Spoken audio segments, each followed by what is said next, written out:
Chapter 3. Harness Creative Thinking. The joy is in creating, not maintaining.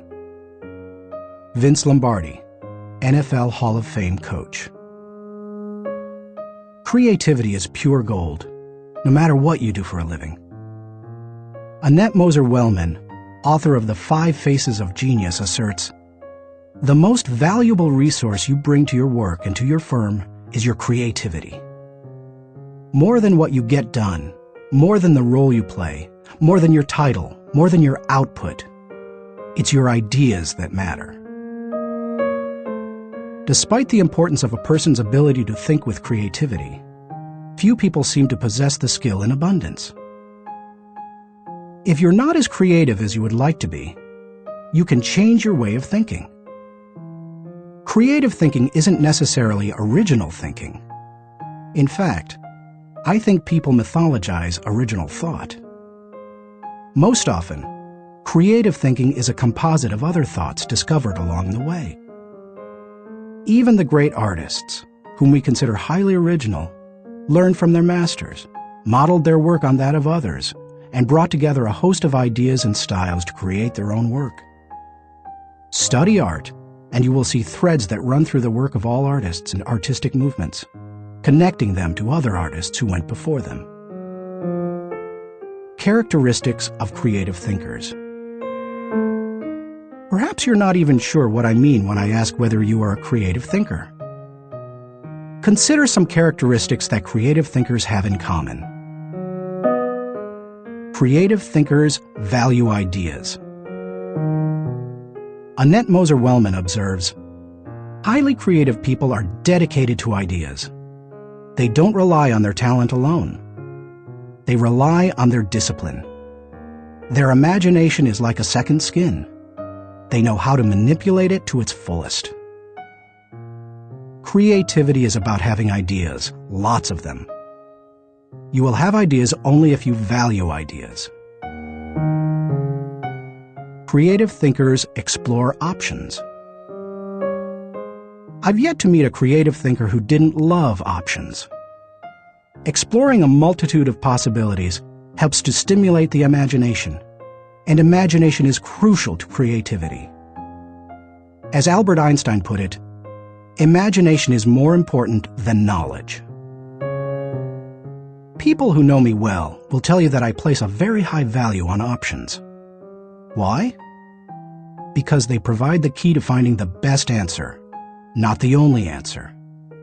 Good thinkers come up with the best answers. They create backup plans that provide them with alternatives. They enjoy freedom that others do not possess, and they will influence and lead others. Creative thinkers embrace ambiguity. Writer H.L. Mencken said, "It is the dull man who is always sure, and the sure man who is always dull." Creative people don't feel the need to stamp out uncertainty. They see all kinds of inconsistencies and gaps in life, and they often take delight in exploring those gaps, or in using their imagination to fill them in.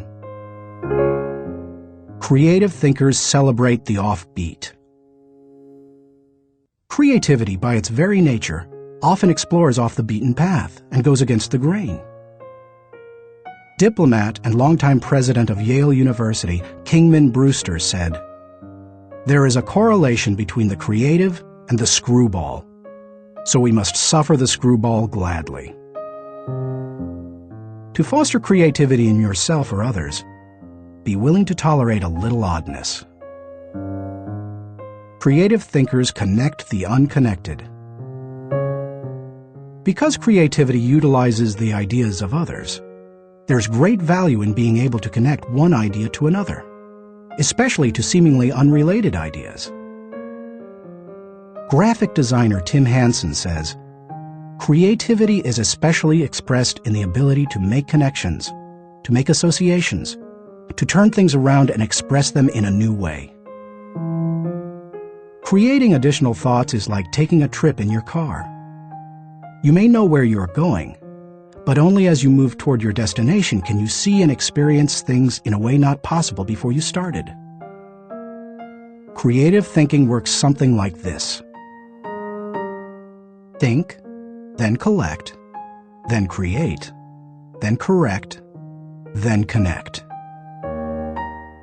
Once you begin to think, you are free to collect. You ask yourself, what material relates to this thought? Once you have the material, you ask, what ideas can make the thought better? That can start to take an idea to the next level. After that, you can correct or refine it by asking, what changes can make these ideas better? Finally, you connect the ideas by positioning them in the right context to make the thought complete and powerful. Creative thinkers don't fear failure. Creativity demands the ability to be unafraid of failure, because creativity equals failure. You may be surprised to hear such a statement, but it's true. Charles Frankel asserts that anxiety is the essential condition of intellectual and artistic creation. Creativity requires a willingness to look stupid.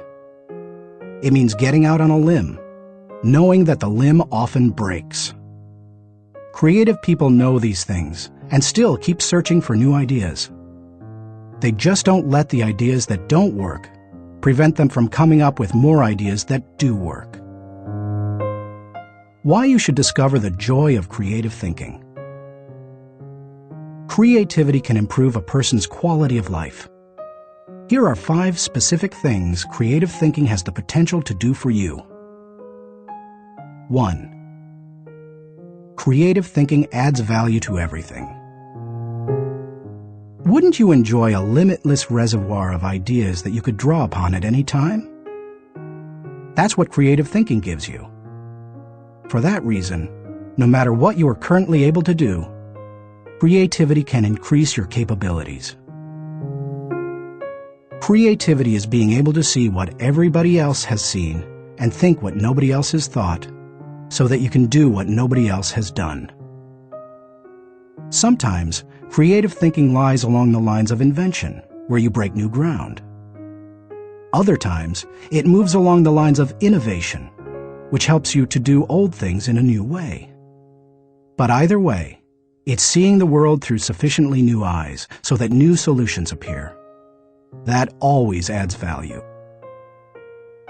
2. Creative thinking compounds.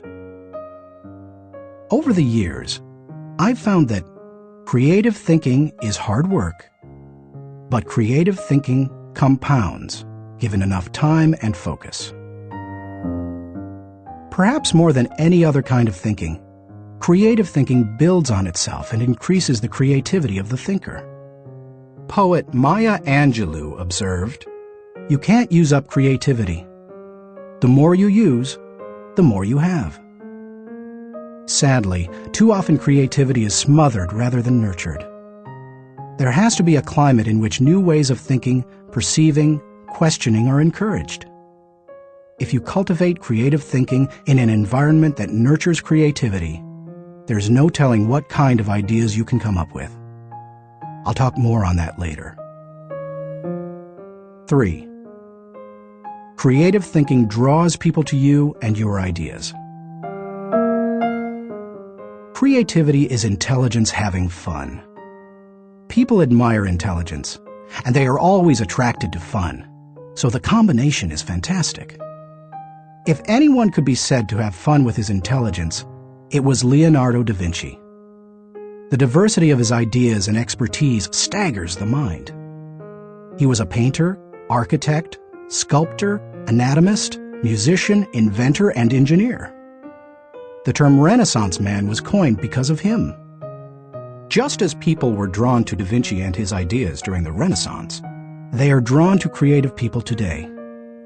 If you cultivate creativity, you will become more attractive to other people, and they will be drawn to you. 4. Creative thinking helps you learn more. Author and creativity expert Ernie Zielinski says, "Creativity is the joy of not knowing it all. The joy of not knowing it all refers to the realization that we seldom, if ever, have all the answers.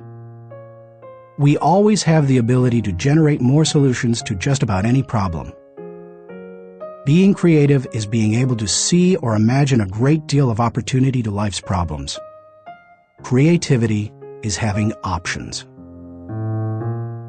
It almost seems too obvious to say, but if you are always actively seeking new ideas, you will learn. Creativity is teachability. It's seeing more solutions than problems. And the greater the quantity of thoughts, the greater the chance for learning something new. 5. Creative thinking challenges the status quo. If you desire to improve your world, or even your own situation, then creativity will help you. The status quo and creativity are incompatible. Creativity and innovation always walk hand in hand. How to discover the joy of creative thinking. At this point, you may be saying, "Okay, I'm convinced that creative thinking is important. But how do I find the creativity within me? How do I discover the joy of creative thought?" Here are 5 ways to do it. 1. Remove creativity killers. Economics professor and humor author Stephen Leacock said, "Personally, I would sooner have written Alice in Wonderland than the whole Encyclopedia Britannica." He valued the warmth of creativity over cold facts. If you do too, then you need to eliminate attitudes that devalue creative thinking. Take a look at the following phrases. They are almost guaranteed to kill creative thinking anytime you hear or think them. I'm not a creative person. Follow the rules. Don't ask questions. Don't be different. Stay within the lines. There is only one way. Don't be foolish. Be practical. Be serious. Think of your image. That's not logical. It's not practical. It's never been done. It can't be done. It didn't work for them. We tried that before. It's too much work. We can't afford to make a mistake. It will be too hard to administer. We don't have the time. We don't have the money. Yes, but play is frivolous. Failure is final. If you think you have a great idea, don't let anyone talk you out of it, even if it sounds foolish.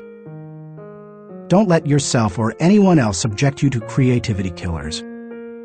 After all, you can't do something new and exciting if you force yourself to stay in the same old rut. Don't just work harder at the same old thing. Make a change. 2. Think creatively by asking the right questions. Creativity is largely a matter of asking the right questions. Management trainer Sir Anthony Jay said, "The uncreative mind can spot wrong answers, but it takes a creative mind to spot wrong questions." Wrong questions shut down the process of creative thinking. They direct thinkers down the same old path, or they chide them into believing that thinking isn't necessary at all. To stimulate creative thinking, ask yourself questions such as, why must it be done this way? What is the root problem? What are the underlying issues? What does this remind me of? What is the opposite? What metaphor or symbol helps to explain it? Why is it important? What's the hardest or most expensive way to do it? Who has a different perspective on this? What happens if we don't do it at all? You get the idea. And you can probably come up with better questions yourself. Physicist Tom Hirschfeld observed, "If you don't ask, why this, often enough, somebody will ask, why you?" If you want to think creatively, you must ask good questions. You must challenge the process. 3. Develop a creative environment. Charlie Brouwer said, A new idea is delicate. It can be killed by a sneer or a yawn. It can be stabbed to death by a quip and worried to death by a frown on the right man's brow. Negative environments kill thousands of great ideas every minute. A creative environment, on the other hand, becomes like a greenhouse where ideas get seeded, sprout up, and flourish. A creative environment encourages creativity. David Hills says, "Studies of creativity suggest that the biggest single variable of whether or not employees will be creative is whether they perceive they have permission. When innovation and good thinking are openly encouraged and rewarded, then people see that they have permission to be creative." A creative environment places a high value on trust among team members and individuality. Creativity always risks failure. That's why trust is so important to creative people. In the creative process, trust comes from people working together, from knowing that people on the team have experience launching successful, creative ideas, and from the assurance that creative ideas won't go to waste because they will be implemented. A creative environment embraces those who are creative. Creative people celebrate the offbeat. How should creative people be treated? I take the advice of Tom Peters. Weed out the dullards, nurture the nuts. I do that by spending time with them, which I enjoy anyway. I especially like to pull people into brainstorming sessions. People look forward to an invitation to such meetings because the time will be filled with energy, ideas, and laughter. And the odds are high that a new project, seminar, or business strategy will result. When that happens, they also know a party's coming. A creative environment focuses on innovation, not just invention. Sam Weston, creator of the popular action figure G.I. Joe, said, "Truly groundbreaking ideas are rare, but you don't necessarily need one to make a career out of creativity." My definition of creativity is the logical combination of two or more existing elements that result in a new concept. The best way to make a living with your imagination is to develop innovative applications, not imagine completely new concepts. Creative people say, "Give me a good idea, and I'll give you a better idea." A creative environment is willing to let people go outside the lines. Most people automatically stay within lines, even if those lines have been arbitrarily drawn or are terribly out of date. Remember, most limitations we face are not imposed on us by others. We place them on ourselves. Lack of creativity often falls into that category. If you want to be more creative, challenge boundaries. Inventor Charles Kettering said, "All human development, no matter what form it takes, must be outside the rules. Otherwise, we would never have anything new." A creative environment takes that into account. A creative environment appreciates the power of a dream. A creative environment promotes the freedom of a dream. A creative environment encourages the use of a blank sheet of paper and the question, if we could draw a picture of what we want to accomplish, what would that look like?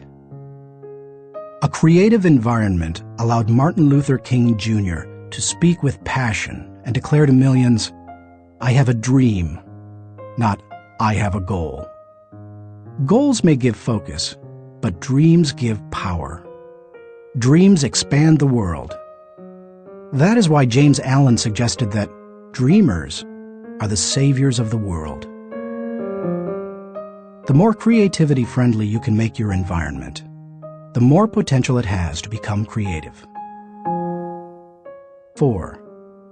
Spend time with other creative people. What if the place you work has an environment hostile to creativity, and you possess little ability to change it? One possibility is to change jobs. But what if you desire to keep working there despite the negative environment?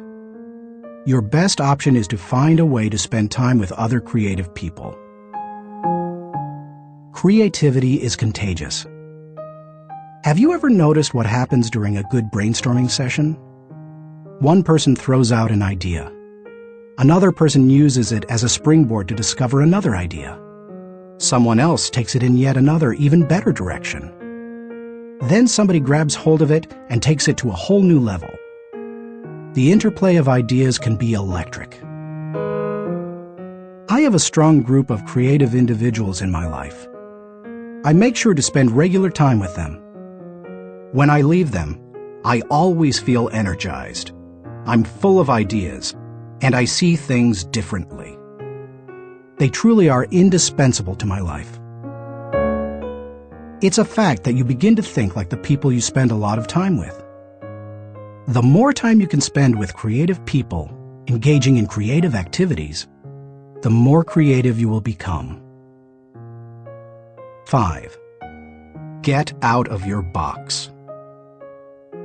Actress Katharine Hepburn remarked, "If you obey all the rules, you will miss all the fun." While I don't think it's necessary to break all the rules, many are in place to protect us, I do think it's unwise to allow self-imposed limitations to hinder us. Creative thinkers know that they must repeatedly break out of the box of their own history and personal limitations in order to experience creative breakthroughs. The most effective way to help yourself get out of the box is to expose yourself to new paradigms. One way you can do that is by traveling to new places. Explore other cultures, countries, and traditions. Find out how people very different from you live and think. Another is to read on new subjects. I'm naturally curious and love to learn, but I still have a tendency to read books only on my favorite subjects, such as leadership. I sometimes have to force myself to read books that broaden my thinking, because I know it's worth it. If you want to break out of your own box, get into somebody else's. Read broadly. Many people mistakenly believe that if individuals aren't born with creativity, they will never be creative. But you can see from the many strategies and examples I've given that creativity can be cultivated in the right supportive environment. Thinking question. Am I working to break out of my box of limitations so that I explore ideas and options to experience creative breakthroughs? Chapter 4. Employ realistic thinking. The first responsibility of a leader is to define reality. Max Dupree, Chairman of the Board of Herman Miller Incorporated. As anyone knows who's been out of school for a few years, there's usually a huge gap between a college education and the reality of the working world. Honestly, early in my career, I went out of my way to avoid too much realistic thinking because I thought it would interfere with my creative thinking. But as I've grown, I've come to realize that realistic thinking adds to my life. Reality check. Reality is the difference between what we wish and what is. It took some time for me to evolve into a realistic thinker. The process went in phases. First, I did not engage in realistic thinking at all. After a while, I realized that it was necessary, so I began to engage in it occasionally. But I didn't like it, because I thought it was too negative. And any time I could delegate it, I did. Eventually, I found that I had to engage in realistic thinking if I was going to solve problems and learn from my mistakes. And in time, I became willing to think realistically before I got in trouble and make it a continual part of my life. Today, I encourage my key leaders to think realistically. We make realistic thinking the foundation of our business because we derive certainty and security from it. Why you should recognize the importance of realistic thinking. If you're a naturally optimistic person as I am, You may not possess great desire to become a more realistic thinker. But cultivating the ability to be realistic in your thinking will not undermine your faith in people, nor will it lessen your ability to see and seize opportunities. Instead, it will add value to you in other ways. 1. Realistic thinking minimizes downside risk. Actions always have consequences. Realistic thinking helps you to determine what those consequences could be. And that's crucial, because only by recognizing and considering consequences can you plan for them. If you plan for the worst-case scenario, you can minimize the downside risk. 2. Realistic thinking gives you a target and a game plan. I've known business people who were not realistic thinkers. Here's the good news. They were very positive and had a high degree of hope for their business. Here's the bad news. Hope is not a strategy.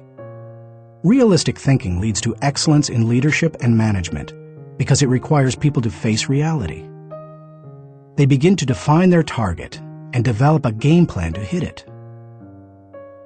When people engage in realistic thinking, they also begin to simplify practices and procedures, which results in better efficiency.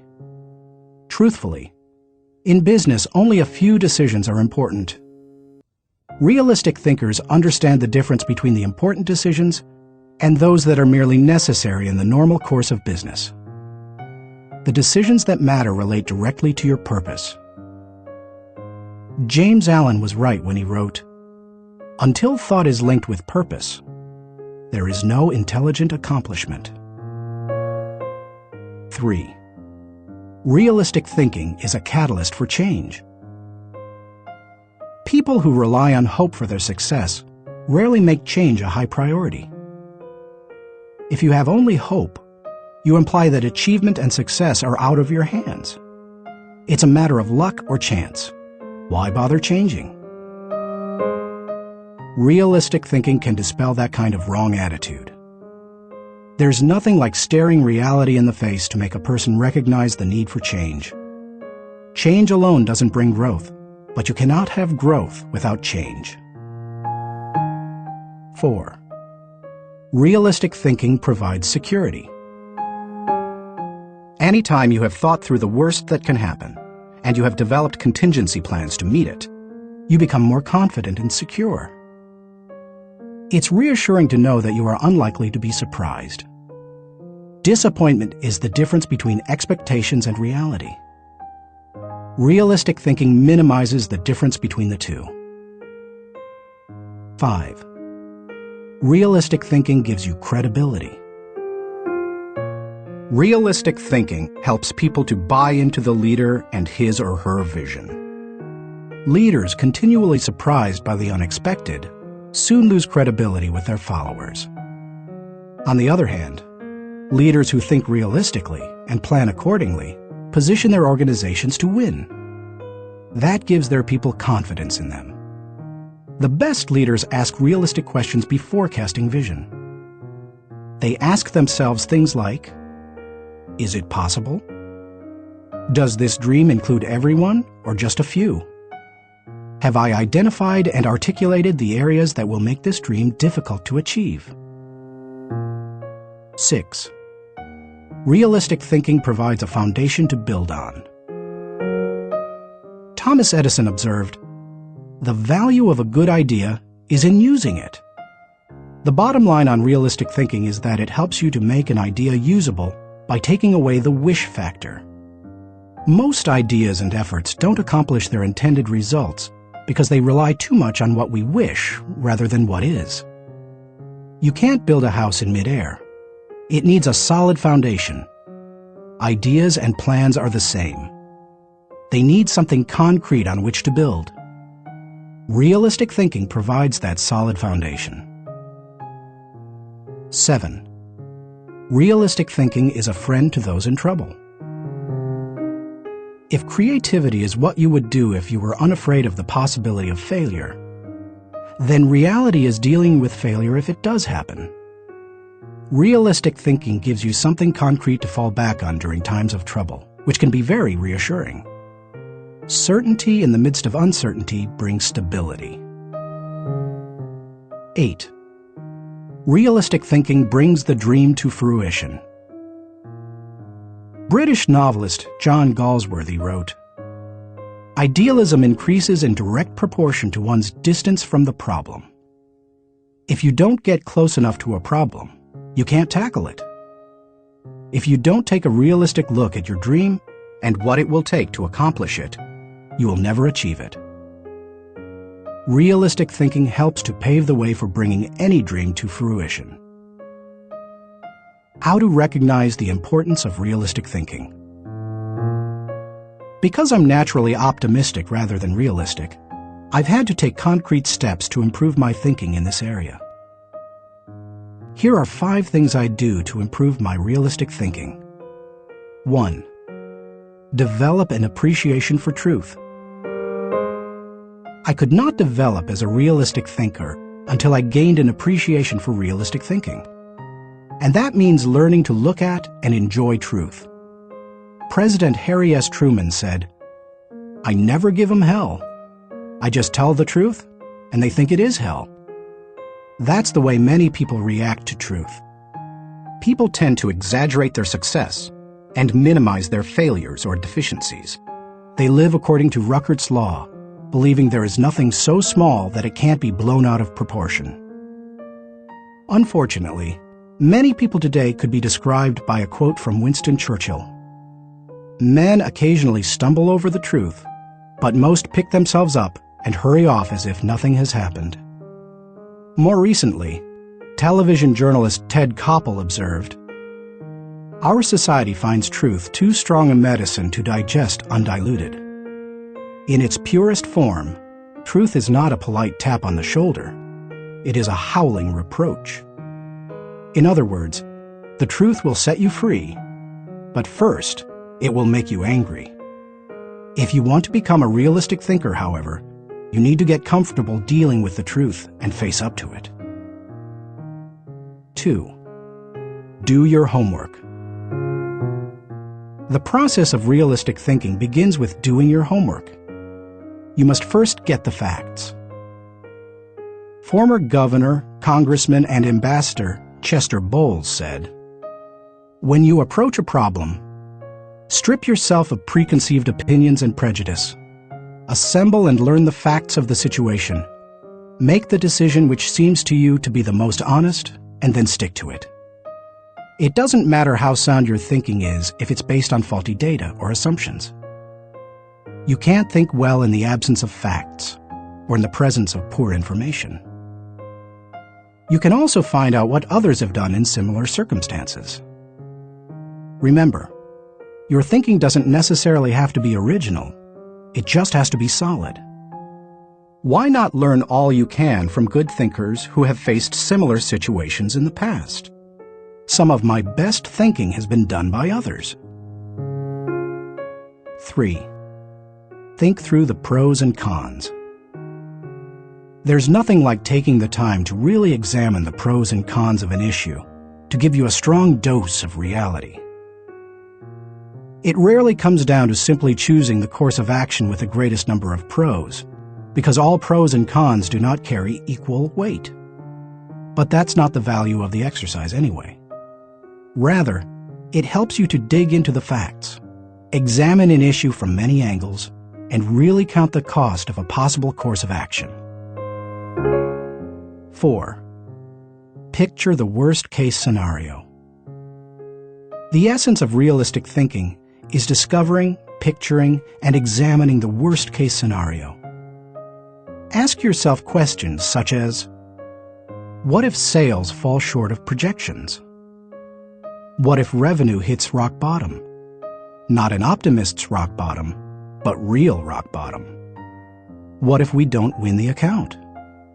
What if the client doesn't pay us? What if we have to do the job short-handed? What if our best player gets sick? What if all the colleges reject my application? What if the market goes belly up? What if the volunteers quit? What if nobody shows up? You get the idea. The point is that you need to think about worst-case possibilities, whether you are running a business, leading a department, pastoring a church, coaching a team, or planning your personal finances. Your goal isn't to be negative or to expect the worst, just to be ready for it in case it happens. That way, you give yourself the best chance for a positive result, no matter what. If you picture the worst case and examine it honestly, then you really have experienced a reality check. You're ready for anything. As you do that, take the advice of Charles Hole, who advised, "Deliberate with caution, but act with decision, and yield with graciousness, or oppose with firmness." 5. Align your thinking with your resources. One of the keys to maximizing realistic thinking is aligning your resources with your objectives. Looking at pros and cons and examining worst-case scenarios will make you aware of any gaps between what you desire and what really is. Once you know what those gaps are, you can use your resources to fill them. After all, that's what resources are for. Super Bowl, Superdome, Super Security.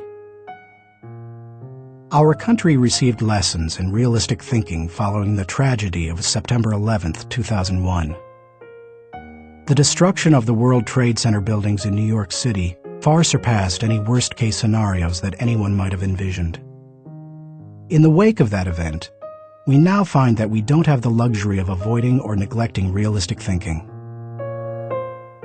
I was reminded of that on Sunday, February 3, 2002, when I attended the Super Bowl in New Orleans, Louisiana. I had been to the big game twice before to root for the home team, first San Diego and later Atlanta, and had seen both teams lose. But I had never been to a game like this. The occasion had been designated a national security special event. That meant that the U.S. Secret Service would be overseeing it. Military personnel would work with local law enforcement, and security would be of the highest caliber. The Secret Service brought in several hundred agents and secured the area. In preparation for the game, access to the Superdome was highly restricted, with intensified screening.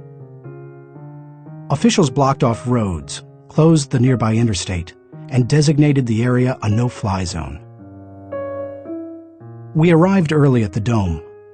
Officials suggested fans arrive up to 5 hours ahead of game time, and we immediately saw evidence of the precautionary measures. 8-foot fences surrounded the whole area, and concrete barriers prevented unauthorized vehicles from getting close to the building. We could see sharpshooters positioned at various locations, including on the roof of some adjacent buildings. When we reached a gate, police officers and security personnel patted us down and examined everyone's belongings. After that, they directed us to go through metal detectors. Only then did they allow us into the stadium. That's all well and good, you may be saying. But what would have happened had there been a terrorist attack? The Secret Service had that covered too, because they had prepared for the worst-case scenario. Evacuation plans had been put into place, and personnel at the Superdome had been drilled to make sure everyone knew what to do in case of an emergency. New Orleans Mayor Mark Morial said the day before the Super Bowl, "We want to send a message to all visitors that New Orleans is going to be the safest place in America." We got the message. We didn't feel the least bit worried. That's what happens when leaders recognize the importance of realistic thinking. Thinking question. Am I building a solid mental foundation on facts so that I can think with certainty? Chapter 5. Utilize strategic thinking. Most people spend more time planning their summer vacation than planning their lives. Source unknown. When you hear the words strategic thinking, what comes to mind? Do visions of business plans dance in your head? Do you conjure up marketing plans, the kind that can turn a company around? Perhaps you contemplate global politics, or you recall some of history's greatest military campaigns. Hannibal crossing the Alps to surprise the Roman army, Charlemagne's conquest of Western Europe, or the Allies' D-Day invasion of Normandy.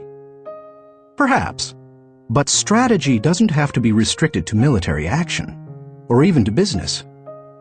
Strategic thinking can make a positive impact on any area of life. Plan your life, live your plan. I've observed that most people try to plan their lives one day at a time. They wake up, make up their to-do list, and dive into action. Although some people aren't even that strategic. Fewer individuals plan their lives 1 week at a time. They review their calendar for the week, check their appointments, review their goals, and then get to work. They generally outachieve most of their daily planning colleagues. I try to take planning one step further. At the beginning of every month, I spend half a day working on my calendar for the next 40 days. 40 days works for me rather than just 30. That way, I get a jump on the next month and don't get surprised. I begin by reviewing my travel schedule and planning activities with my family. Then I review what projects, lessons, and other objectives I want to accomplish during those 5 to 6 weeks. Then I start blocking out days and times for thinking, writing, working, meeting with people, etc. I set times to do fun things, such as seeing a show, watching a ball game, or playing golf. I also set aside small blocks of time to compensate for the unexpected. By the time I'm done, I can tell you nearly everything I'll be doing almost hour by hour during the coming weeks. This strategy is one of the reasons I have been able to accomplish much. Why you should release the power of strategic thinking. Strategic thinking helps me to plan, to become more efficient, to maximize my strengths, and to find the most direct path toward achieving any objective. The benefits of strategic thinking are numerous. Here are a few of the reasons you should adopt it as one of your thinking tools. 1. Strategic thinking simplifies the difficult. Strategic thinking is really nothing more than planning on steroids. Spanish novelist Miguel de Cervantes said, "The man who is prepared has his battle half fought." Strategic thinking takes complex issues and long-term objectives, which can be very difficult to address, and breaks them down into manageable sizes. Anything becomes simpler when it has a plan. Strategic thinking can also help you simplify the management of everyday life. I do that by using systems, which are nothing more than good strategies repeated. I am well known among pastors and other speakers for my filing system. Writing a lesson or speech can be difficult, but because I use my system to file quotes, stories, and articles, when I need something to flesh out or illustrate a point, I simply go to one of my 1,200 files and find a good piece of material that works. Just about any difficult task can be made simpler with strategic thinking. 2. Strategic thinking prompts you to ask the right questions. Do you want to break down complex or difficult issues? Then ask questions. Strategic thinking forces you through this process. Take a look at the following questions developed by my friend Bob Beal, the author of Master Planning. Direction. What should we do next? Why? Organization. Who is responsible for what? Who is responsible for whom? Do we have the right people in the right places? Cash. What is our projected income, expense, net? Can we afford it? How can we afford it? Tracking. Are we on target? Overall evaluation. Are we achieving the quality we expect and demand of ourselves? Refinement. How can we be more effective and more efficient, move toward the ideal? These may not be the only questions you need to ask to begin formulating a strategic plan, but they are certainly a good start. 3. Strategic thinking prompts customization. General George S. Patton observed, "Successful generals make plans to fit circumstances, but do not try to create circumstances to fit plans." All good strategic thinkers are precise in their thinking. They try to match the strategy to the problem, because strategy isn't a one-size-fits-all proposition. Sloppy or generalized thinking is an enemy of achievement. The intention to customize in strategic thinking forces a person to go beyond vague ideas and engage in specific ways to go after a task or problem. It sharpens the mind. 4. Strategic thinking prepares you today for an uncertain tomorrow. Strategic thinking is the bridge that links where you are to where you want to be. It gives direction and credibility today and increases your potential for success tomorrow. It is, as Mary Webb suggests, like saddling your dreams before you ride them. 5. Strategic thinking reduces the margin of error. Anytime you shoot from the hip or go into a totally reactive mode, you increase your margin for error. It's like a golfer stepping up to a golf ball and hitting it before lining up the shot. Misaligning a shot by just a few degrees can send the ball 100 yards off target. Strategic thinking, however, greatly reduces that margin for error. It lines up your actions with your objectives, just as lining up a shot in golf helps you to put the ball closer to the pin. The better aligned you are with your target, the better the odds that you will be going in the right direction. 6. Strategic thinking gives you influence with others. One executive confided in another, "Our company has a short-range plan and a long-range plan. Our short-range plan is to stay afloat long enough to make it to our long-range plan." That's hardly a strategy, yet that's the position where some business leaders put themselves. There's more than one problem with neglecting strategic thinking in that way. Not only does it fail to build the business, but it also loses the respect of everyone involved with the business. The one with the plan is the one with the power. It doesn't matter in what kind of activity you're involved. Employees want to follow the business leader with a good business plan. Volunteers want to join the pastor with a good ministry plan. Children want to be with the adult who has the well-thought-out vacation plan. If you practice strategic thinking, others will listen to you, and they will want to follow you. If you possess a position of leadership in an organization, strategic thinking is essential. How to release the power of strategic thinking. To become a better strategic thinker, able to formulate and implement plans that will achieve the desired objective, take the following guidelines to heart. 1. Break down the issue. The first step in strategic thinking is to break down an issue into smaller, more manageable parts, so that you can focus on them more effectively. How you do it is not as important as just doing it. You might break an issue down by function. That's what automotive innovator Henry Ford did when he created the assembly line. And that's why he said, "Nothing is particularly hard if you divide it into small jobs." How you break down an issue is up to you, whether it's by function, timetable, responsibility, purpose, or some other method. The point is that you need to break it down. Only one person in a million can juggle the whole thing in his head and think strategically to create solid, viable plans. 2. Ask why before how. When most people begin using strategic thinking to solve a problem or plan a way to meet an objective, they often make the mistake of jumping the gun and trying immediately to figure out how to accomplish it. Instead of asking how, they should first ask, why? If you jump right into problem-solving mode, how are you going to know all the issues?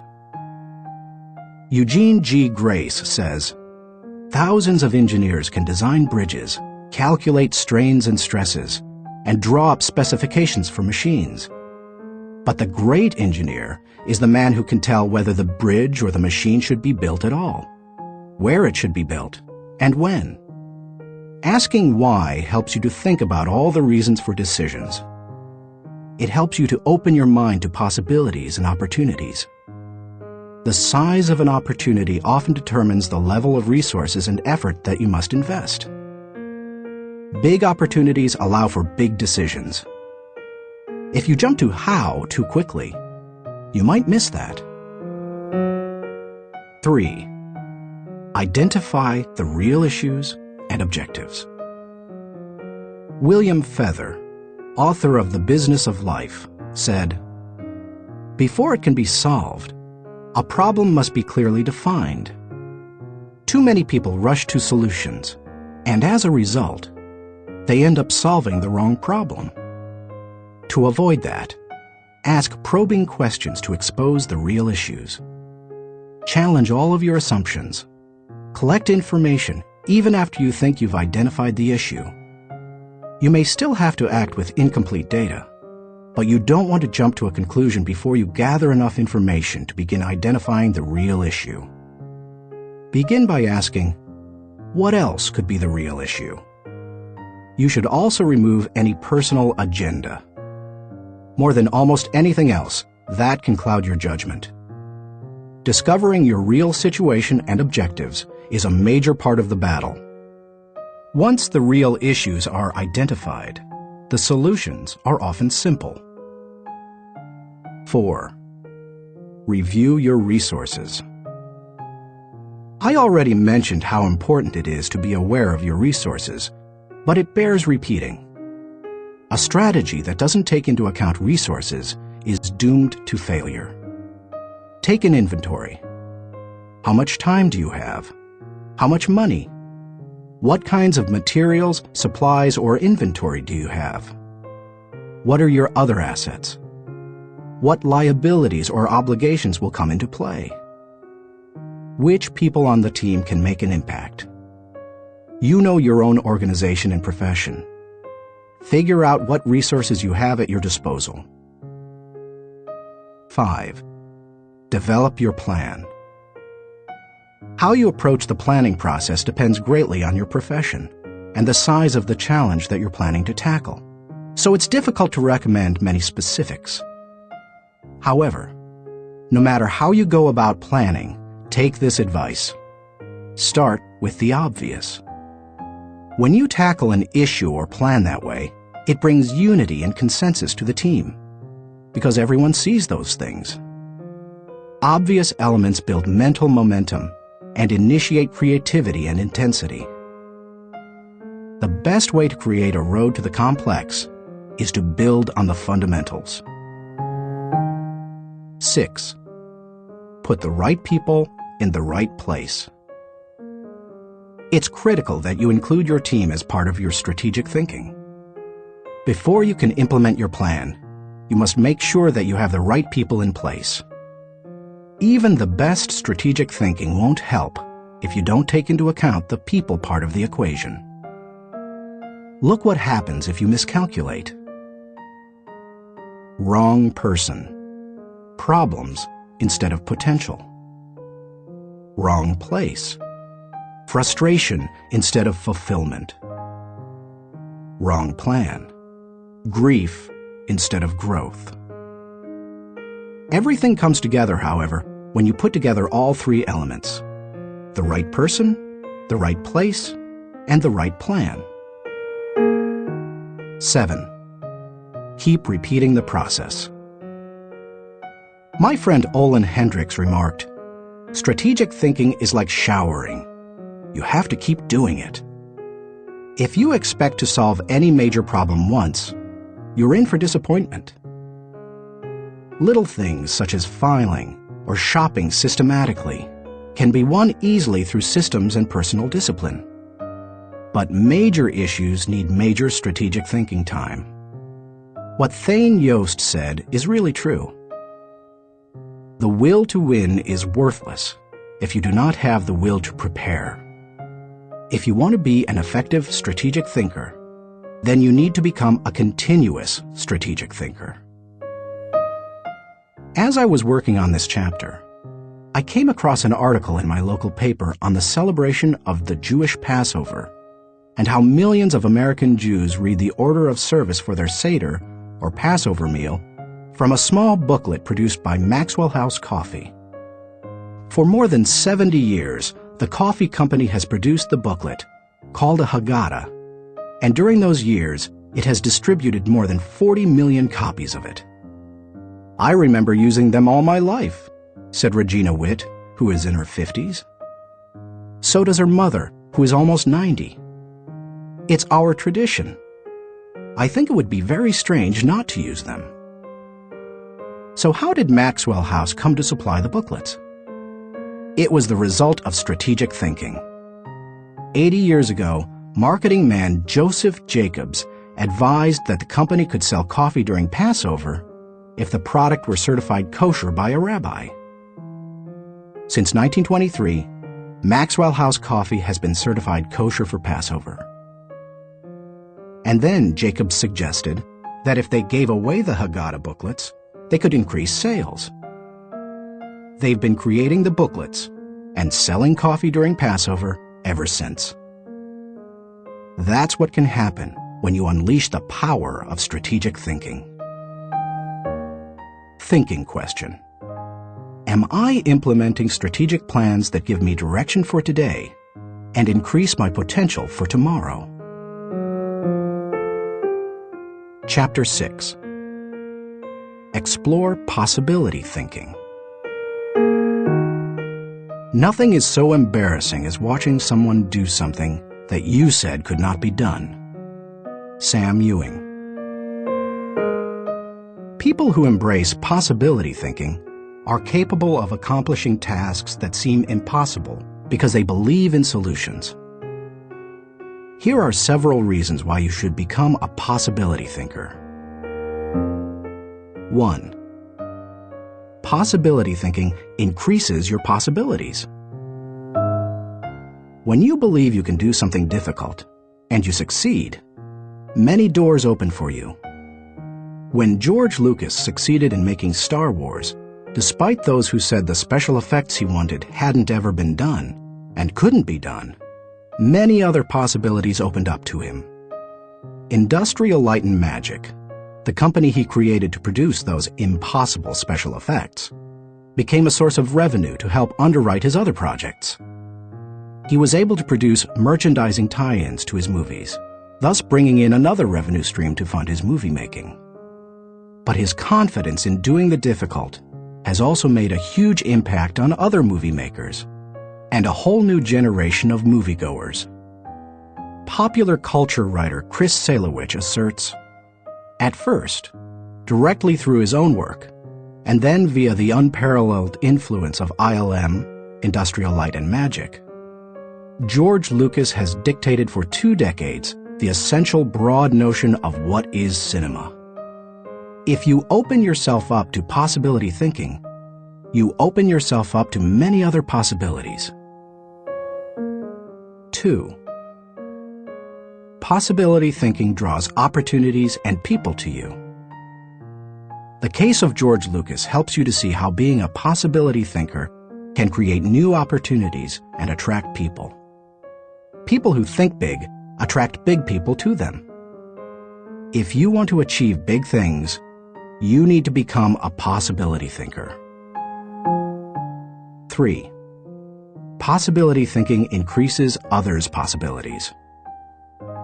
Big thinkers who make things happen also create possibilities for others. That happens in part because it's contagious. You can't help but become more confident and think bigger when you're around possibility thinkers. 4. Possibility thinking allows you to dream big dreams. No matter what your profession, possibility thinking can help you to broaden your horizons and dream bigger dreams. Professor David J. Schwartz believes big thinkers are specialists in creating positive, forward-looking, optimistic pictures in their own minds and in the minds of others. If you embrace possibility thinking, your dreams will go from molehill to mountain size. And because you believe in possibilities, you put yourself in position to achieve them. 5. Possibility thinking makes it possible to rise above average. During the 1970s, when oil prices went through the roof, automobile makers were ordered to make their cars more fuel efficient. One manufacturer asked a group of senior engineers to drastically reduce the weight of cars they were designing. They worked on the problem and searched for solutions, but they finally concluded that making lighter cars couldn't be done, would be too expensive, and would present too many safety concerns. They couldn't get out of the rut of their average thinking. What was the automaker's solution? They gave the problem to a group of less experienced engineers. The new group found ways to reduce the weight of the company's automobiles by hundreds of pounds. Because they thought that solving the problem was possible, it was. Every time you remove the label of impossible from a task, you raise your potential from average to off the charts. 6. Possibility thinking gives you energy. A direct correlation exists between possibility thinking and the level of a person's energy. Who gets energized by the prospect of losing? If you know something can't succeed, how much time and energy are you willing to give it? Nobody goes looking for a lost cause. You invest yourself in what you believe can succeed. When you embrace possibility thinking, you believe in what you're doing, and that gives you energy. 7. Possibility thinking keeps you from giving up. Above all, possibility thinkers believe they can succeed. Dennis Waitley, author of The Psychology of Winning, says, "The winners in life think constantly in terms of I can, I will, and I am. Losers, on the other hand, concentrate their waking thoughts on what they should have done or what they don't do." If you believe you can't do something, then it doesn't matter how hard you try, because you've already lost. If you believe you can do something, you have already won much of the battle. One of the people who showed himself to be a great possibility thinker in 2001 was New York Mayor Rudy Giuliani. In the hours following the World Trade Center tragedy, Giuliani not only led the city through the chaos of the disaster, but he instilled confidence in everyone he touched. Afterward, he gave some insight and perspective on his experience. "I was so proud of the people I saw on the street. No chaos, but they were frightened and confused. And it seemed to me that they needed to hear from my heart where I thought we were going. I was trying to think, where can I go for some comparison to this? Some lessons about how to handle it?" So I started thinking about Churchill. Started thinking that we're going to have to rebuild the spirit of the city. And what better example than Churchill and the people of London during the Blitz in 1940, who had to keep up their spirit during this sustained bombing. It was a comforting thought. 16 hours after the plane struck the buildings in New York City, when Giuliani finally returned at 2:30 a.m. to his apartment for a rest, instead of sleeping, he read the World War II chapters of Churchill, a Biography by Roy Jenkins. He learned how Winston Churchill helped his people to see the possibilities and kept his people going. Inspired, Giuliani did the same for his own people 6 decades later. How to feel the energy of possibility thinking. If you are a naturally positive person who already embraces possibility thinking, then you're already tracking with me. However, some people rather than being optimistic, are naturally negative or cynical. They believe that possibility thinkers are naive or foolish. If your thinking runs toward pessimism, let me ask you a question. How many highly successful people do you know who are continually negative? How many impossibility thinkers are you acquainted with who achieve big things? None. People with an "it can't be done" mindset have two choices. They can expect the worst and continually experience it, or they can change their thinking. That's what George Lucas did. Believe it or not, even though he is a possibility thinker, he is not a naturally positive person. He says, "I'm very cynical, and as a result, I think the defense I have against it is to be optimistic." In other words, he chooses to think positively. He sums it up this way. As corny as it sounds, the power of positive thinking goes a long way. So determination and positive thinking combined with talent, combined with knowing your craft, that may sound like a naive point of view, but at the same time, it's worked for me, and it's worked for all my friends. So I have come to believe it. If you want possibility thinking to work for you, then begin by following these suggestions. 1. Stop focusing on the impossibilities. The first step in becoming a possibility thinker is to stop yourself from searching for and dwelling on what's wrong with any given situation. Sports psychologist Bob Rotella recounts, "I tell people, if you don't want to get into positive thinking, that's okay. Just eliminate all the negative thoughts from your mind, and whatever's left will be fine." If possibility thinking is new to you, you're going to have to give yourself a lot of coaching to eliminate some of the negative self-talk you may hear in your head. When you automatically start listing all the things that can go wrong, or all the reasons something can't be done, stop yourself and say, "Don't go there." Then ask, "What's right about this?" That will help to get you started. And if negativity is a really big problem for you, and pessimistic things come out of your mouth before you've even thought them through, you may need to enlist the aid of a friend or family member to alert you every time you utter negative ideas. 2. Stay away from the experts. So-called experts do more to shoot down people's dreams than just about anybody else. Possibility thinkers are very reluctant to dismiss anything as impossible. Rocket pioneer Wernher von Braun said, "I have learned to use the word impossible with the greatest of caution." And Napoleon Bonaparte declared, "The word impossible is not in my dictionary." If you feel you must take the advice of an expert, however, then heed the words of John Andrew Holmes, who asserted, "Never tell a young person that something cannot be done. God may have been waiting centuries for somebody ignorant enough of the impossible to do that thing." If you want to achieve something, give yourself permission to believe it is possible, no matter what experts might say. 3. Look for possibilities in every situation. Becoming a possibility thinker is more than just refusing to let yourself be negative. It's something more. It's looking for positive possibilities despite the circumstances. I recently heard Don Soderquist, former president of Walmart, tell a wonderful story that illustrates how a person can find positive possibilities in any situation. Soderquist had gone with Sam Walton to Huntsville, Alabama, to open several new stores. While there, Walton suggested they visit the competition. Here's what Soderquist said happened.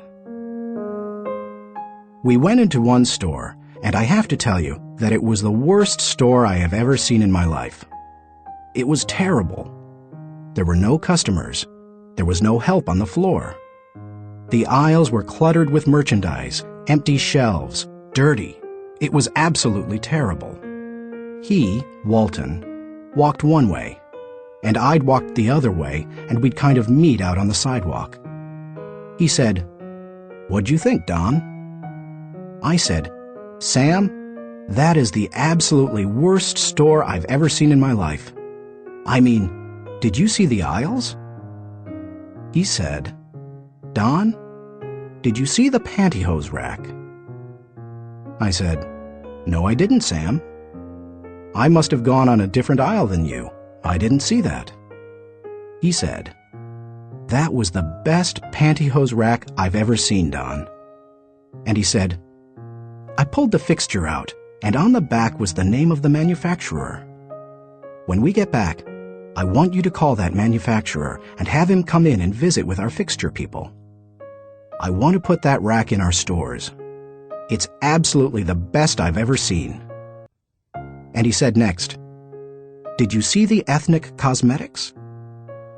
I said, "Sam, that must have been right next to the pantyhose rack, because I absolutely missed that." He said, "Don, do you realize that in our stores we have 4 feet of ethnic cosmetics? These people had 12 feet of it. We are absolutely missing the boat. I wrote down the distributor of some of those products. When we get back, I want you to get a hold of our cosmetic buyer and get these people in. We absolutely need to expand our ethnic cosmetics." Now, Sam Walton didn't hit me on the head and say, "Don, now what lesson did you learn from this?" He had already hit me on the head by looking for the good, looking how to improve, striving for excellence. It's so easy to go and look at what other people do badly. But one of the leadership characteristics of vision that he showed me, and I'll never forget it, is look for the good in what other people are doing and apply it. It doesn't take a genius IQ or 20 years of experience to find the possibility in every situation. All it takes is the right attitude, and anybody can cultivate that. 4. Dream one size bigger. One of the best ways to cultivate a possibility mindset is to prompt yourself to dream one size bigger than you normally do. Let's face it, most people dream too small. They don't think big enough. Henry Curtis advises, "Make your plans as fantastic as you like, because 25 years from now, they will seem mediocre. Make your plans 10 times as great as you first planned, and 25 years from now, you will wonder why you did not make them 50 times as great." If you push yourself to dream more expansively, to imagine your organization one size bigger, to make your goals at least a step beyond what makes you comfortable, you will be forced to grow. And it will set you up to believe in greater possibilities. 5. Question the status quo. Most people want their lives to keep improving, yet they value peace and stability at the same time. People often forget that you can't improve and still stay the same. Growth means change. Change requires challenging the status quo. If you want greater possibilities, you can't settle for what you have now. When you become a possibility thinker, you will face many people who will want you to give up your dreams and embrace the status quo. Achievers refuse to accept the status quo. As you begin to explore greater possibilities for yourself, your organization, or your family, and others challenge you for it, take comfort in knowing that right now as you read this, other possibility thinkers across the country and around the world are thinking about curing cancer, developing new energy sources, feeding hungry people, and improving quality of life. They are challenging the status quo against the odds, and you should too. 6.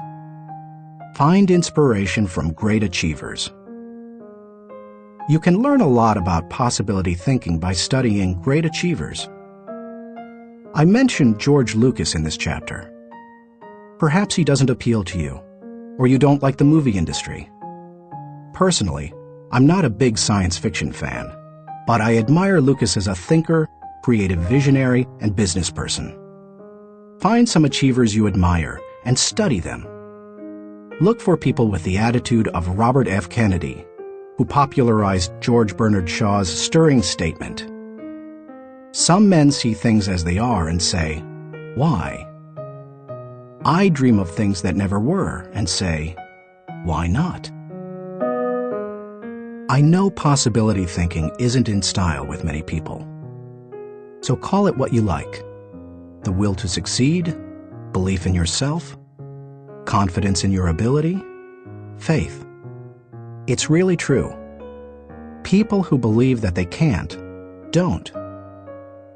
But if you believe you can, you can. That's the power of possibility thinking. Thinking question. Am I unleashing the enthusiasm of possibility thinking to find solutions for even seemingly impossible situations?